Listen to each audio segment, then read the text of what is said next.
Hello दोस्तों, नमस्ते प्रणाम। हम मोनू गुप्ता जानी भोजपुरिया चैनल के माध्यम से आज एक टिकटॉक का गाना लेकर आया हूं जो मैं लिखा हूं। अगर आपको पसंद आए तो हमारे वीडियो को लाइक करिए, चैनल को सब्सक्राइब करिए और आप कमेंट में बता सकते हैं कि हमारा गाना कैसा लगा, क्योंकि आजकल जो है यूट्यूब और टिकटॉक का बहुत बड़ा संग्राम चल रहा है। तो मैं वेट करूंगा कि आप कमेंट में बताएं, हमारा ज़्यादा से ज़्यादा सपोर्ट करिए।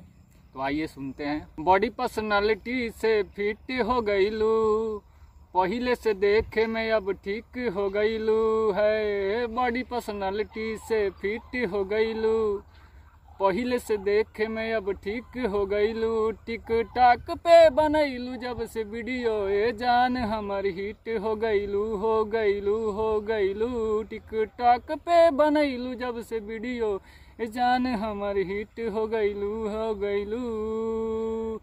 कमर हिलैलू तो यूपी बिहार हिलल, आँख जब मरलू तो गोली धाई धाइयार चलल। कितना दीवानल के सूली चढ़ैलू हो, बुढ़वा जवन कन के भीतरी बोखार चढ़ल।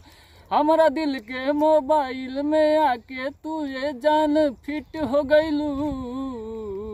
टिकटॉक पे बनैलू जब से वीडियो, ये जान हमार हिट हो गईलू हो गईलू। तो दोस्तों, अगर ये गाना हमारा अच्छा लगा हो तो कमेंट बॉक्स में बताएं, क्योंकि ये गाना मैं चलते चलते आ रहा था तो मेरे दिमाग में आ गया, तो हमने सोचा कि वीडियो शूट कर दिया जाए, तो हमने वीडियो शूट किया है। अगर आपको ये गाना अच्छा लगता हो तो प्लीज़ लाइक करें, हमारे चैनल को सब्सक्राइब करें। नमस्ते प्रणाम।